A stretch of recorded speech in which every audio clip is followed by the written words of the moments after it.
నమస్తే welcome to our channel నేను సిరి మాగుంట శ్రీనివాస్ రెడ్డి రాజకీయ కెరియర్ని ఇంకా భూస్థాపితం చేయడానికి బాలినేని శ్రీనివాస్ రెడ్డి అల్లుతున్న పన్నాగాలు తాడపల్లి ప్యాలెస్లో ఒక మైండ్ అంటే ఒక పొలిటికల్ గేమ్ ఆడుతున్నట్టు తెలుస్తుంది.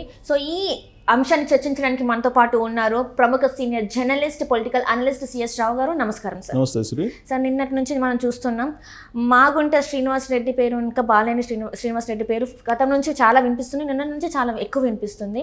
సో మాగుంట శ్రీనివాస్ రెడ్డి కెరియర్ని ఖతం చేయడానికి బాలినేని శ్రీనివాస్ రెడ్డి గారు ఒక గేమ్ ఆడుతున్నారు, అందులో బలిపశువు అయిపోతున్నారు మాగుంట శ్రీనివాస్ రెడ్డి అని చెప్పేసి మనకి తెలుస్తుంది, వార్తలలో వస్తుంది. సో ఇది ఎంతవరకు నిజం అండ్ ఇది ఎలా ఉండబోతుంది సార్ నెక్స్ట్? సో ఒకటేంటంటే బాలినేని శ్రీనివాస్ రెడ్డి అలాగే మాగుంట శ్రీనివాస్ రెడ్డి వీళ్ళిద్దరూ కలిసి సుదీర్ఘమైనటువంటి రాజకీయాలు చేశారు ఒంగోలు కేంద్రంగా చేసుకుని.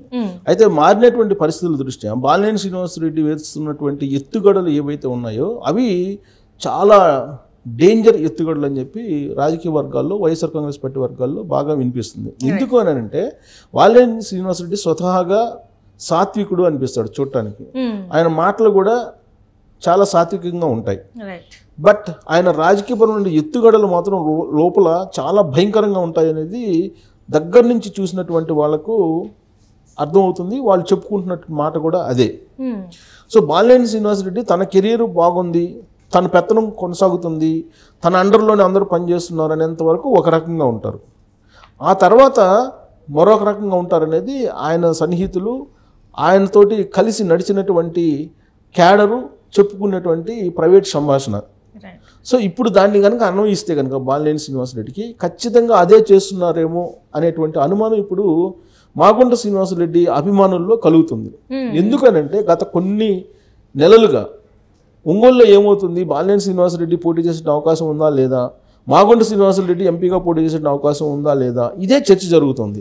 ఎందుకు వాళ్ళిద్దరి గురించి ఇంత చర్చ జరుగుతుంది? రాష్ట్రంలో ఏ లీడర్ల గురించి చర్చ జరగకుండా వాళ్ళిద్దరి గురించి ఎందుకు చర్చ జరుగుతుంది అని అంటే బాలినేని శ్రీనివాస్ రెడ్డి జగన్మోహన్ రెడ్డికి బంధువు, దూరపు బంధువు బాలినేని శ్రీనివాస్ రెడ్డి. ఫస్ట్ ఎక్కడ స్టార్ట్ అయింది? వైవి సుబ్బారెడ్డికి బాలినేని శ్రీనివాస్ రెడ్డికి పట్టం లేదు, అందుకే బాలినేని శ్రీనివాస్ రెడ్డిని మంత్రి పదవి నుంచి తీసేశారు అనేది స్టార్ట్ అయింది 2 సంవత్సరాల క్రితం. ఆ రోజు నుంచి కొంత దూరం చేస్తున్నాడు జగన్మోహన్ రెడ్డి బాలినేని శ్రీనివాస్ రెడ్డి అనేది ఒక ప్రచారం జరిగింది.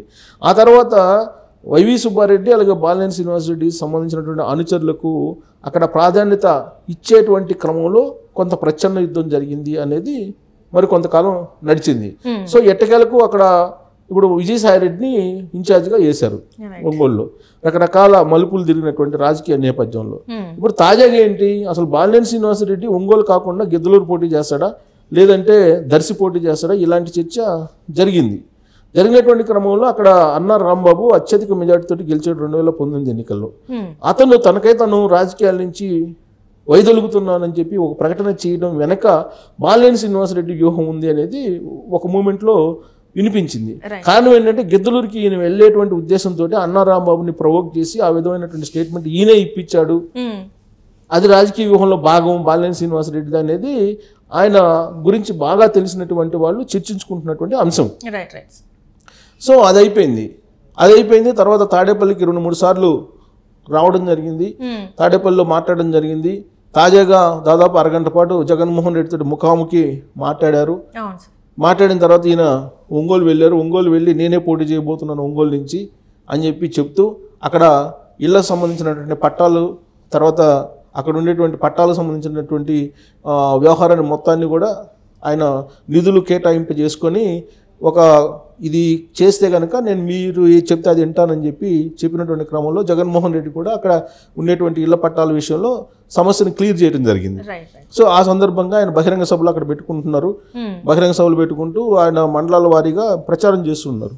ఎవరు? బాలినేని శ్రీనివాస్ రెడ్డి. ఇదే నా లాస్ట్ చివరి ఎన్నిక, తర్వాత నా కుమారుడు వస్తాడు, ఇదే లాస్ట్ ఎన్నిక నాది, ఈసారికి నాకు కోఆపరేట్ చేయండి అనేటువంటి యాంగిల్లో ఆయన ప్రజల మధ్యకి వెళ్ళి ప్రచారం చేసుకుంటున్నాడు. ఈ క్రమంలో మాగుంట శ్రీనివాసులు రెడ్డి అసలు ఆయనకి డోర్స్ క్లోజ్ అయిపోయినాయి తాడేపల్లి సంబంధించినటువంటి వ్యవహారంలో.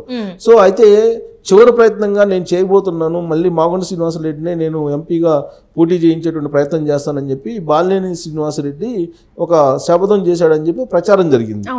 ప్రచారం జరిగినట్టు క్రమంలో నేను తాడేపల్లి క్యాంప్ ఆఫీస్కి వెళ్ళి మాట్లాడొస్తానని చెప్పేసి ఆయన మంగళవారం రోజు విజయవాడ వచ్చి విజయవాడలో సాయిరెడ్డిని అలాగే అక్కడ ఉన్నటువంటి తాడేపల్లిలో ఉన్నటువంటి జగన్మోహన్ రెడ్డి కోటరీతోటి మాట్లాడారు అని చెప్పి తెలుస్తుంది.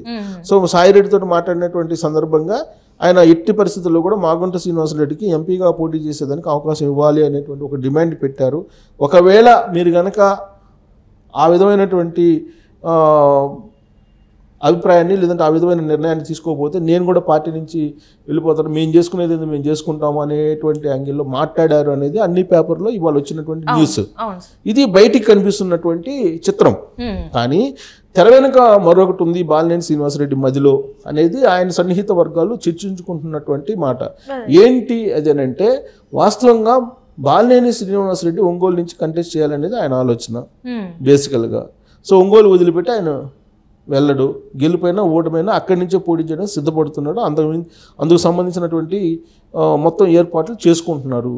సో ఏర్పాట్లు చేసుకుంటూనే మాగుంట శ్రీనివాసరెడ్డి గురించి ఒక పెద్ద స్కెచ్ వేశారు ఆయన అక్కడి నుంచి బయటికి పంపించడానికి అనేది మరొక కోణం వినిపిస్తుంది.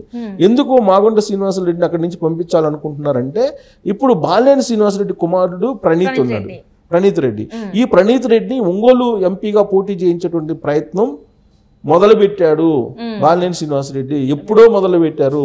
ఆ దిశగా అడుగులు వేస్తూ ఇవన్నీ కూడా రాజకీయపరమైన వ్యూహాలను రచిస్తూ తాడేపల్లి క్యాంప్ ఆఫీస్ తోటి గొడవ పడినట్టే ఒక క్రియేషన్ చేసి తన అంతిమ లక్ష్యాన్ని తన అంతిమ గోల్ని రీచ్ అయ్యేదానికి బాలినేని శ్రీనివాసరెడ్డి ఒక హై లెవెల్ గేమ్ ఆడుతున్నారు అనేది ఇప్పుడు ఆయనకు సన్నిహితంగా ఉండేటువంటి వాళ్ళు, ఆయన గురించి బాగా తెలిసినటువంటి వాళ్ళు ప్రైవేట్ సంభాషణలో మాట్లాడుకుంటున్నటువంటి మాటలు ఇవి.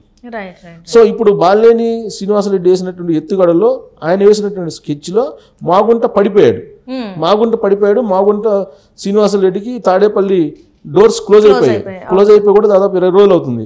సో ఇప్పుడు ఆయన ప్రత్యామ్నాయ మార్గాలు చూసుకుంటున్నాడు. ప్రత్యామ్నాయ మార్గాలు ఏం చూసుకుంటున్నాడు? తెలుగుదేశం పార్టీకి వెళ్ళడానికి ఆయన సిద్ధమయ్యారు. రేపో మాపో తెలుగుదేశం పార్టీలోకి వెళ్ళడానికి ఆయన రెడీ అవుతున్నారు. కరెక్ట్గా బాలినేని శ్రీనివాసరెడ్డి కావాల్సింది కూడా అదే, బయటికి వెళ్ళిపోవడమే కావాలి. సో బయటికి వెళ్ళిన తర్వాత ఎవరిని అక్కడ ఒంగోలు ఎంపీగా పెట్టాలి, ఒంగోలు ఎంపీగా వైఎస్ఆర్ కాంగ్రెస్ పార్టీ నుంచి పెట్టాలి అంటే కొన్ని రోజులు చెవిరెడ్డి భాస్కర్ రెడ్డి పేరు వినిపించింది, రీసెంట్ గా రోజా పేరు వినిపించింది. కాదు చెవిరెడ్డి భాస్కర్ రెడ్డి అసలు పనికిరాడు, చెవిరెడ్డి భాస్కర్ రెడ్డి కనుక మీరు పోటీలో దిగితే నేను కోఆపరేట్ చేయను అని చెప్పేసి తాజాగా మంగళవారం రోజు తాడేపల్లి క్యాంప్ ఆఫీస్కి చాలా క్లియర్గా చెప్పేసి సాయిరెడ్డికి ఆయన వెనుదిరుతున్నటువంటి క్రమంలో మళ్ళీ సాయిరెడ్డి వచ్చి మాట్లాడినటువంటి పరిస్థితుల్లో జగన్మోహన్ రెడ్డితో నేను మాట్లాడుతాను, ఒకసారి అవకాశం ఇప్పించండి అని చెప్పి బాలినేని శ్రీనివాసరెడ్డి కోరినట్టు వచ్చినటువంటి న్యూస్. సో జగన్మోహన్ రెడ్డి తోటి కలిస్తే ఈయన ఏం మాట్లాడతాడు అనేది ఆయన గురించి తెలిసినటువంటి వాళ్ళు చెప్తూ ఉంటారు. ఏం మాట్లాడతారు అనుకుంటున్నారు? ప్రణీత్ రెడ్డికి ఒంగోలు ఎంపీగా ఇవ్వండి, బాలినేని శ్రీనివాసరెడ్డి మాగుంట శ్రీనివాసరెడ్డి వెళ్ళిపోతూ ఉన్నాడు కాబట్టి ఇంకెవరు లేరు అక్కడ, చెవిరెడ్డి భాస్కర్ రెడ్డికి ఇస్తే 4 లోకల్ అవుతాడు, గెలిచేటువంటి అవకాశం లేదు, నేను కూడా కోఆపరేట్ చేయను. రోజాని తీసుకొచ్చినా ఓడిపోతుంది, రోజాకు నెగిటివ్ ఉంది కాబట్టి ఓడిపోయేటువంటి అవకాశం ఉంది, కాబట్టి అక్కడ ఎవరూ లేరు, ప్రణీత్ రెడ్డి తప్ప తన కుమారుడు తప్ప ఎవరూ లేరు అనేటువంటి యాంగిల్లో ప్రొజెక్ట్ చేసేదానికి జగన్మోహన్ రెడ్డి అపాయింట్మెంట్ని బాలినేని శ్రీనివాసరెడ్డి కోరారు అనేది ఆయన గురించి బాగా సన్నిహితంగా ఉండేటువంటి వాళ్ళు ప్రైవేట్ సంభాషణలో చెప్పుకుంటున్నటువంటి మాటలు ఇవి. అంటే తన కొడుకు కోసం మాగుంట శ్రీనివాసరెడ్డిని బలి చేస్తున్నారు. తన లక్ష్యాన్ని, తన కొడుకా లేకపోతే ఇంకొకలా అనేది తర్వాత సంగతి, తన లక్ష్యం ఏదైతే అనుకుంటున్నారో ఆ లక్ష్యాన్ని చేరడానికి బాలినేని శ్రీనివాసరెడ్డి రచించేటువంటి వ్యూహాలని ఎవరు కనుక్కోలేరు. అంతుబట్టినటువంటి వ్యూహాలను రచిస్తూ ఉంటాడు ఆయన. పైకి కనిపించేటువంటి సాత్వికుడు కాదు అనేది ఆయన సన్నిహితులు ఇప్పుడు మాట్లాడుకుంటున్నటువంటి పరిస్థితి వచ్చింది. అంటే మాగుంట శ్రీనివాసరెడ్డిని ఇప్పుడు బయటికి పంపించేటువంటి క్రమం స్టార్ట్ అయింది. సో ఎప్పుడో స్టార్ట్ అయింది, ఇప్పుడు ఎండింగ్కి వచ్చేసింది. ఇదంతా కూడా ఇప్పుడు ఆయన సానుభూతి కోసం, మాగుంట శ్రీనివాసరెడ్డి మీద సానుభూతి కోసం ఇది బాలినేని శ్రీనివాసరెడ్డి మీడియాకు లీక్ చేసినటువంటి అంశాలు, ఆయన కోసం నేను పట్టుబడుతున్నానని. ఎందుకు ఆ విధంగా పట్టుబట్టకపోతే కనుక మాగుంట శ్రీనివాసరెడ్డి అనుచర వర్గం, మాగుంట శ్రీనివాసరెడ్డి అభిమానులు ఎవరైతే ఉన్నారో వాళ్ళు బాలినేని శ్రీనివాసరెడ్డికి లేదా బాలినేని శ్రీనివాసరెడ్డి కుమారుడికి సహకరించేటువంటి అవకాశం ఉండదు. కారణం ఏంటంటే గత 3 దశాబ్దాలకు పైగా అటు బాలినేని ఇటు మాగుంట ఇద్దరు కలిసి రాజకీయాలు నడిపారు అక్కడ. కాబట్టి ఆ క్యాడర్లో చీలికి వస్తుంది అనేటువంటి భయంతో బాలినేని శ్రీనివాసరెడ్డి ఒక హై లెవెల్ గేమ్ ఆడాడు. తాడేపల్లి క్యాంపస్ తోటి పెట్టుకొని తాడేపల్లి క్యాంపస్తో కలిసి వాళ్ళతో చేతులు కలిపి అనేది ఇప్పుడు బాలినేని శ్రీనివాసరెడ్డి గురించి బాగా తెలిసినటువంటి వాళ్ళు అలాగే మాగుంట శ్రీనివాసరెడ్డి అభిమానులు చర్చించుకుంటున్నటువంటి అంశం. Right sir.